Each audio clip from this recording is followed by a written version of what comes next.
로마서 1장 17절입니다. 오늘 한 절 말씀 함께 합독하겠습니다. 복음에는 하나님의 의가 나타나서 믿음으로 믿음에 이르게 하나니 기록된 바 오직 의인은 믿음으로 말미암아 살리라 함과 같으니라. 아멘.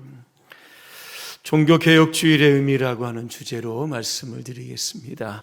오늘은 종교개혁주일입니다. 1517년 10월 31일 마틴 루터가 비텐베르크 성당 정문의 그 벽에 95개의 반박문을 걸면서 시작된 그런 것이 바로 종교개혁입니다. 종교개혁은 카톨릭에서 개신교가 나온 날입니다. 그래서 이 종교개혁을 개신교의 생일이다 이렇게 부릅니다. 종교개혁 이전에도 이런 개혁의 불을 지폈던 분들이 있습니다. 영상에서 보셨던 것처럼 오늘 체코의 그 야누스라고 하는 분과 또 영국의 존 위클리프라고 하는 분도 있습니다. 성경적 교회를 주장하다가 이단으로 몰려서 결국 순교하게 되었던 겁니다. 그렇게 무르익었던 종교개혁의 분위기를 하나의 운동으로 촉발시켰던 것이 바로 마틴 루터입니다. 그러니까 존 위클리프나 야누스 같은 사람들이 권총에 총알을 장전했다라고 하면 마틴 루터는 방아쇠를 당긴 사람입니다. 종교개혁으로 인해서 개신교가 탄생이 됩니다. 개신교를 가리켜서 프로테스탄트 그렇게 부릅니다. 저항하다 이런 뜻이 담겨져 있는 겁니다. 중세의 구교의 부정과 부패, 권위와 권력주의에 저항을 해서 탄생한 종교가 바로 개신교라고 하는 겁니다. 여기에 우리의 성결교도 있고 장로교도 있고 감리교도 있게 되는 겁니다. 개혁이 무슨 뜻입니까? 한문에 보니까 고칠 개자에다 가죽 혁자 이렇게 씁니다. 이 가죽을 바꾼다 이런 뜻을 담고 있는 겁니다.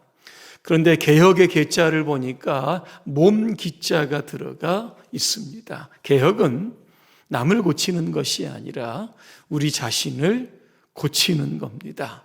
혁명이라고 하는 것이 어떤 무력을 통해서 밖으로부터 바꾸는 것이라고 하면 개혁은 내 안에서 나를 설득하고 나를 변화시켜서 안으로부터 자발적인 변화를 이끌어내는 것이 바로 진정한 개혁인 겁니다. 그래서 내가 먼저 개혁이 되어야만 가정이 교회와 사회와 나라와 민족이 변하게 되는 겁니다. 우리 개신교는 구교에서 나왔습니다. 개혁을 주창해서 만들어진 것이 개신교인데 지금 우리 개신교 안에 과연 개혁될 부분은 없는가 한번 조명할 필요가 있다는 겁니다. 최근의 조사 결과입니다. 개신교인들이 자신의 종교를 떠난 이유가 있습니다. 대부분이 불신과 실망이었다라고 하는 겁니다. 또 한 가지 이 조사 대상 가운데 보니까 이 무종교인의 과거 종교는 개신교가 66%로 타종교보다 3배가 높았다 그랬습니다. 무슨 뜻입니까? 개신교인으로 있다가 교회를 떠난 사람들이 많다는 겁니다. 그 이유가 무엇일까 물어보니까 종교에 관심을 잃어버렸다. 이런 응답자가 많이 나왔다는 겁니다. 우리 이 조사 결과를 토대로 과연 우리 한국 교회는 이대로가 괜찮은가? 좋은가? 이런 한번 질문을 해야 된다는 겁니다. 요즘 기독교를 개독교라고 이렇게 비하해서 부르기도 합니다. 교회 권위주의가 싫어서 교회 안에 젊은이들이 교회를 떠나고 있습니다. 저출산, 고령화로 인해서 다음 세대가 점점점 줄어들고 있습니다. 목회자들의 추문과 실수로 인해서 성직자들의 권위가 땅에 떨어지고 있는 겁니다. 개혁된 교회인데 지금 교회 안에 수많은 개혁의 과제가 지금 남아있다라고 하는 겁니다. 왜 이런 개혁들을 하지 못할까 보니까 교회 안에 자정의 능력을 상실했다는 겁니다. 자정이 뭡니까? 스스로를 깨끗하게 하는 능력입니다. 그러다 보니까 결국 부패하고 타락해지고 교인들의 개신교, 기독교에 관심이 없어서 지금 흥미를 다 잃어버리고 하나둘씩 교회를 떠나고 있다라고 하는 것. 공식적인 통계를 보니까 대한민국의 기독교인의 숫자가 한 750만 정도 얼마 전에 통계가 나온 것을 보게 되는 겁니다. 이제는 좀 회복을 해야 됩니다. 어떻게 회복할 수 있을까? 결국 오늘 개혁입니다. 자정의 능력을 회복해야 될 겁니다. 문제가 무엇인지를 찾아내서 결단함으로 말미암아 다시 한번 한국교회가 하나님 앞에 아름답게 서는 그러한 때를 우리가 기대하며 소망해야 할 겁니다. 506년 전에 루터가 외쳤던 종교개혁의 3대 정신이 있습니다. 오늘 영상에서도 아마 보셨을 텐데 오늘 세 가지 좀 말씀을 드리려고 합니다. 첫째는 오직 성경입니다. 성경이라고 하면 되는데 왜 오직이라고 하는 부사가 붙었을까? 온리 성경이라고 되어 있습니다. 무슨 뜻입니까? 성경 외에는 다른 것이 없다라고 하는 겁니다. 종교개혁 당시에 성경의 위치는 어디에 있었는가? 교황 아래에 있었습니다. 교황의 말을 조금 권위 있게 하기 위해서 성경을 이용을 했던 겁니다.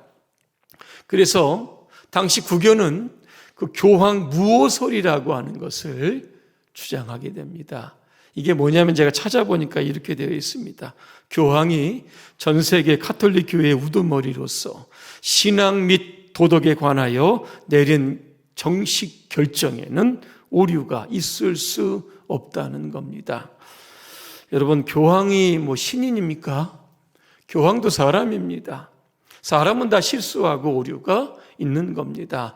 당시의 종교도 마찬가지고, 종교를 누가 만들었습니까? 사람이 만든 거 아닙니까? 그러다 보니까 얼마든지 잘못도 있을 수 있다라고 하는 겁니다.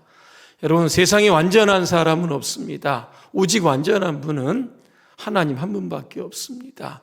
그리고 하나님이 주셨던 그러한 말씀, 성경이야말로 완전한 책인 겁니다.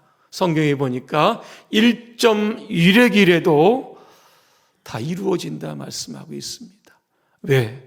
하나님의 말씀은 진리이기 때문에 그런 겁니다. 자, 그러면 종교개혁 당시에 왜 사람들이 성경을 몰랐을까라고 하는 겁니다. 이유가 있습니다. 당시 성경은 라틴어로 쓰여져 있었던 겁니다. 사제 외에는 라틴어 공부를 못하면 읽을 수가 없었던 겁니다. 성경을 가져다 줘도 일반 시민들은 읽을 수 없었던 겁니다. 그러다 보니까 성경을 모르는 겁니다. 무엇이 지금 잘 됐는지 잘못되어 있는지, 내가 잘 믿고 있는지 잘 못 믿고 있는지를 깨닫지를 못하게 되는 겁니다. 그래서 루터가 했던 일이 무엇인가 하면 라틴어를 독일어로 번역하기를 시작을 했던 겁니다. 로마 교황청과 사제의 전유물이었던 성경을 만인의 성경으로 돌려주는 작업을 시작을 하게 되었던 겁니다. 루터 종교개혁 이전에 구텐베르크에 의해서 금속 활자가 발명이 되는 겁니다. 번역된 성경이 금속 활자가 되어서 전 유럽으로 몇 달 만에 퍼지게 되었다는 겁니다. 그러면서 루터는 이렇게 외치는 겁니다. 성경에 없는 것, 교회가 함부로 결정을 해서 교리나 행동 지침으로 만들어 선포할 수 없다. 이렇게 외치고 여러분 다녔던 겁니다. 당시의 종교 지도자들에게 사람들이 물었습니다. 그리스도인의 신앙과 행위의 최고의 권위가 무엇이냐 물었습니다. 그때 그들의 대답은 오직 성경이다. 그렇게 대답을 했던 겁니다. 여러분, 한 권의 성경이 시민들의 손에 들리기까지 수많은 사람들의 희생이 있었습니다. 굉장히 많은 어려움이 있었던 겁니다. 그런데 요즘은 여러분 어떻습니까? 성경 차고 넘칩니다. 집에 가시면 아마 성경 몇 권씩은 아마 가지고 계실 겁니다. 문제는 읽지 않는다는 겁니다. 여러분 핸드폰 안에도 성경 앱이 하나씩은 다 깔려 있습니다. 저도 하나씩 깔아놓고 이렇게 보는데, 아무리 여러분 성경 안에 여러분 핸드폰 안에 성경이 있어도 여러분 잘 들여다 보십니까? 그 성경 대신에 우리는 주로 핸드폰을 통해서 뭘 잘하십니까? 쇼핑, 유튜브, 게임, 주로 이런 거 많이 관심들이죠. 여러분 않습니까? 이제는 핸드폰 속으로 여러분 들어가셔서 성경을 펼쳐보셔야 하는 겁니다. 왠지 아십니까? 성경은 우리를 구원으로 인도하는 생명책이기 때문에 그렇습니다. 디모데후서 3장 15절의 말씀을 제가 읽어드립니다. 또 어려서부터 성경을 알았나니 성경은 능히 너로 하여금 그리스도 예수 안에 있는 믿음으로 말미암아 구원에 이르는 지혜가 있게 한다 그랬습니다. 여러분 세상적인 책도 많이 읽어야 합니다. 그죠? 하지만 성경을 통해서 우리는 오직 구원받을 수 있기 때문에 성경을 더 집중해서 읽어야 하는 이유가 바로 여기에 있습니다. 어떤 분이 성경이 얼마나 좋은지 성경 예찬을 하게 되는데 시를 쓰게 됩니다. 몇 구절 제가 19절을 읽어드립니다. 내가 어둠 속에 있을 때 성경은 나의 빛이 되었다. 내가 굶주릴 때의 성경은 나의 떡이 되었다. 내가 무서울 때의 성경은 나의 갑옷이 되었다. 내가 병들었을 때의 성경은 나를 고치는 양약이 되었다. 내가 적적할 때의 성경에서 나는 많은 친구를 찾았다. 성경은 나의 지도자요, 의복이요, 피난처요, 생명이요, 생물이요, 신선한 공기다. 이렇게 이야기를 합니다. 여러분 성경 많이 읽으셔야 합니다. 요즘 이단들 많습니다. 그죠? 어떻게 여러분 분별하시겠습니까?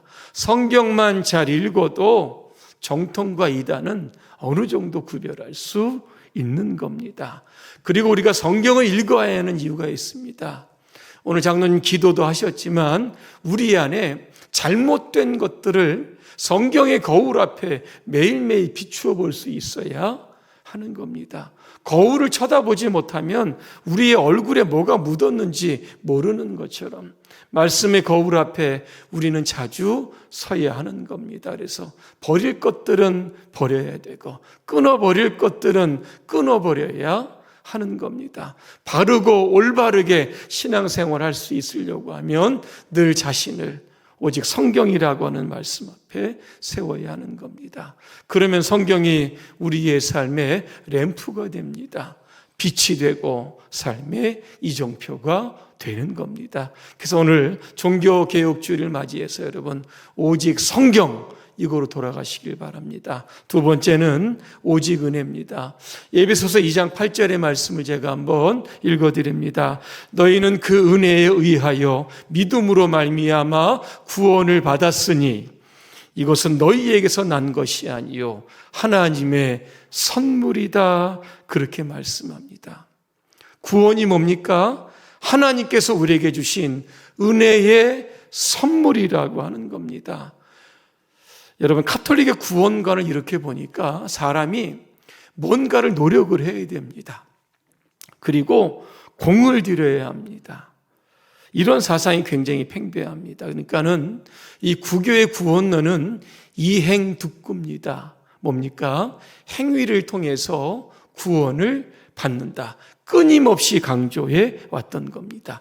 근데 루터는 전혀 반대 이야기를 합니다. 우리가 구원을 받는 것은 오직 하나님의 은혜라고 하는 겁니다. 여러분 은혜라고 하는 게 뭡니까? 모든 사람들은 다 죄인입니다. 죄를 지으면 대가를 받아야 되는데 사망이라고 되어 있습니다.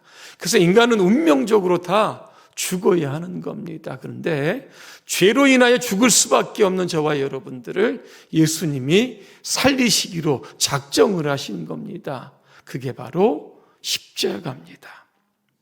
나는 살고 예수님은 십자가에서 죽으셨습니다.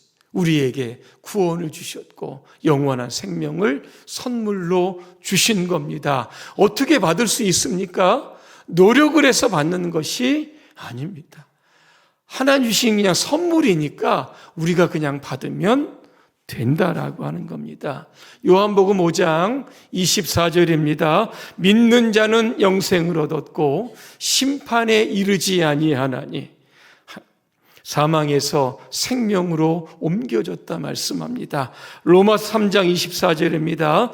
그리스도 예수 안에 있는 구속으로 말미암아 하나님의 은혜로 값없이 의롭다 하심을 얻었다 그랬습니다. 그래서 기독교는 어떤 종교냐 이렇게 물어보면 은혜의 종교다 이렇게 말씀하시면 되는 겁니다. 이 루터가 1510년 11월부터 1511년 4월까지 순례를 하게 됩니다. 순례 코스 중에 하나가 반드시 가야 하는 곳이 있는데 이 스칼라 산타라고 하는 성당입니다. 이 성당 안에 들어가면 빌라도의 계단이 있다고 합니다. 28개의 계단입니다. 이 계단은 콘스탄틴의 황제였던 어머니 헬레나가 예수님께서 재판을 받으시기 올라가셨던 그 계단을 이 로마로 가지고 와가지고 이 교회 안에 이 보존해 왔던 겁니다. 중세의 신자들 주님의 고난에 동참한다는 의미로 무릎으로 이 계단을 올라가게 되었던 겁니다. 루터도 그 계단을 올라갑니다. 왜? 사람이 뭔가를 행해야 하기 때문에. 그런데 얼마나 힘들겠습니까? 그럼에도 불구하고 그 안에 구원의 확신이 없었던 겁니다. 그때 생각했던 것이 무엇인가? 인간의 구원은 행위로 되어지는 것이 아니라 하나님의 선물, 하나님의 은혜임을 깨닫게 되었다라고 하는 겁니다. 여러분, 사도 바울도 오직 은혜의 이 귀한 진리를 깨달았던 겁니다. 뭐라고 외칩니까? 나의 나된 것은 하나님의 은혜입니다. 바울이 어떤 사람입니까? 예수를 핍박했고 예수 믿는 사람을 감옥에 넣었던 사람. 그가 회심하고 예수님 앞에 어떻게 고백합니까? 나는 죄인 중에 괴수다 그렇게 표현합니다. 그런 나를 주님께서 구원하셨다. 이러니 하나님의 은혜가 얼마나 감격스러운지 나의 나된 것은 하나님의 은혜다 그렇게 고백을 했던 겁니다. 여러분은 하나님의 은혜에 어떻게 반응하고 살고 계십니까? 종교개혁은 오직 은혜로 돌아가자라고 하는 운동입니다. 오늘 여러분의 삶에 오직 은혜, 하나님의 은혜가 충만하시기를 간절히 소망합니다. 마지막 세 번째는 오직 믿음입니다. 로마서 1장 17절을 제가 한번 다시 읽어드립니다. 복음에는 하나님의 의가 나타나서 믿음으로 믿음에 이르게 하나니 기록된 바 오직 의인은 믿음으로 말미암아 살리라 그랬습니다. 여기 의라고 하는 단어가 딱 나옵니다. 이 의라고 하는 단어를 헬라어로 보면서 그 루터가 큰 깨달음을 얻게 됐다고 합니다.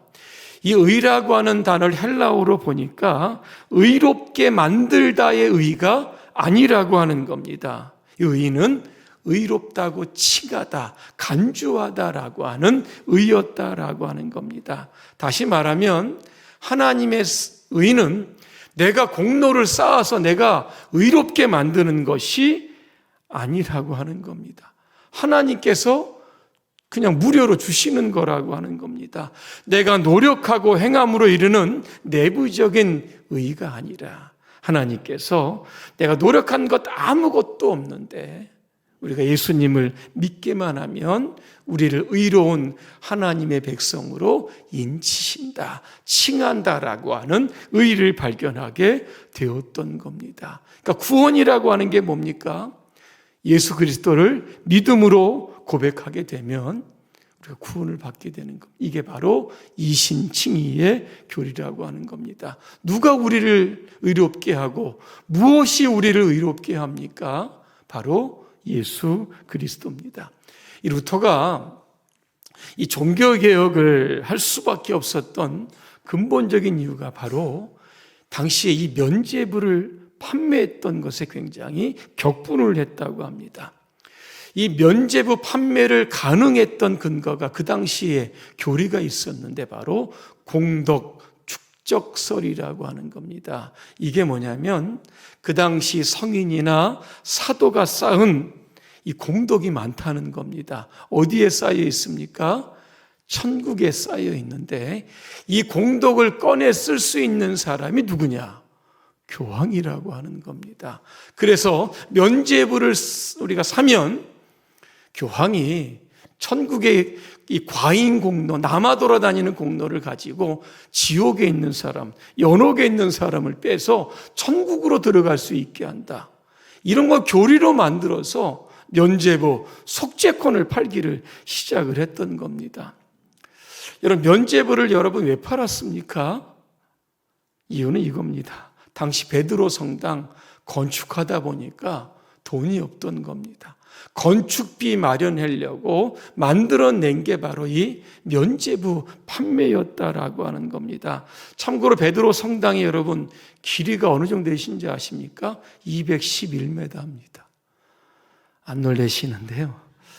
세계에서 가장 큰 성당, 높이가 45m 정도 됩니다. 어마어마한 성당입니다. 이 큰 성당을 지으려고 하면 몇 년 동안 지은지 아십니까? 120년입니다. 하다 중단되고 돈이 없으니까 중단된 겁니다. 자, 루터 당시에 교황 레오 10세였습니다. 다시 이 성당 건축을 시작을 하면서 모금을 하기 시작을 한 겁니다. 이때 본격적으로 시작했던 것이 바로 면죄부를 판매하기를 시작을 했던 겁니다. 누구를 시켰냐면 테젤이라고 하는 신부를 시켜서 이 면죄부를 팝니다. 테젤은 그 당시에 이 웅변, 굉장히 학자로도 유명했던 사람입니다. 그는 전국을 돌아다니면서 이렇게 외쳤던 겁니다. 면죄부를 사는 사람은 즉시 죄의 용서를 받습니다. 연옥에 있는 자를 위하여 사면 그 은하가 황금압에 떨어지는 소리가 들리는 순간 천국으로 올라가게 됩니다. 테첼은 면죄부를 사야 된다 이렇게 외쳤는데 루터는 반대로 무슨 소리냐, 구원은 믿음으로 얻는 것이다 이렇게 돌아다니면서 외쳤던 겁니다. 95개의 조항을 비텐베르크 성문 이 벽에 붙였다고 하는데 여기에 보니까 속죄권, 면죄부에 관련해서 4가지의 내용이 있습니다.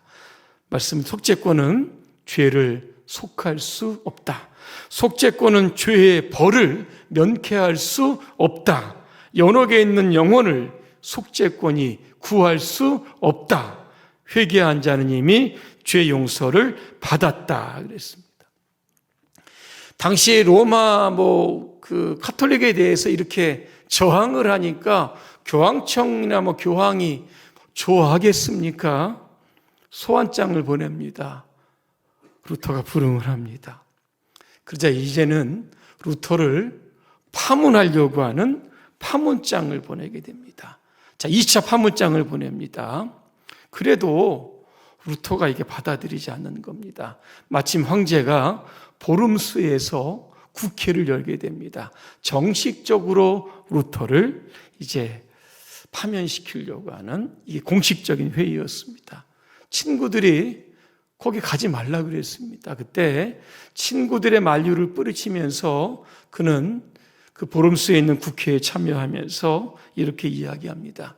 나는 국회 여기에 서 있습니다. 그리고 절대로 변할 수 없습니다. 하나님이 나를 도울 것입니다. 이렇게 외쳤다고 합니다. 결국 황제는 루터를 파면하게 됩니다. 그러다 보니까 루터의 신변에 얼마 많은 위험이 따르겠습니까? 그런데 그가 돌아오는 길에 프레드릭 공에 의해서 그 발트부르크라고 하는 지역으로 피신하게 됩니다. 거기에서 또 헬라어로 그 신약 성경을 헬라어에서 독일어로 또 번역하는 일을 하게 됩니다. 그리고 그는 1522년에 비텐베르크로 돌아오게 됩니다. 그러면서 여전히 종교개혁의 기치를 들게 되었던 겁니다. 결론입니다. 종교개혁 506주년입니다. 한국교회, 이 땅의 그리스도인들이 이제는 변화되어야 하는 겁니다. 그래서 한국교회가 다시 한번 세상에 강력한 영향력을 주는 교회로 다시 세워지기를 소망합니다. 많은 사람들이 다시 교회로 돌아오게 되는 그러한 부흥의 전기가 될 수 있는 이런 종교개혁주일이 되시기를 주님의 이름으로 축복합니다. 기도하겠습니다. 은혜로우신 하나님, 506년 전에 종교개혁의 기치를 들고 목숨을 걸었던 루터의 그 정신과 각오를 우리가 본받게 하여 주시옵소서. 나부터 변화되자, 나부터 개혁되자라고 하는 이러한 심정으로 삶의 개혁을 주도해 갈 수 있도록 우리 모두를 축복하옵소서. 예수님의 이름으로 기도합니다. 아멘.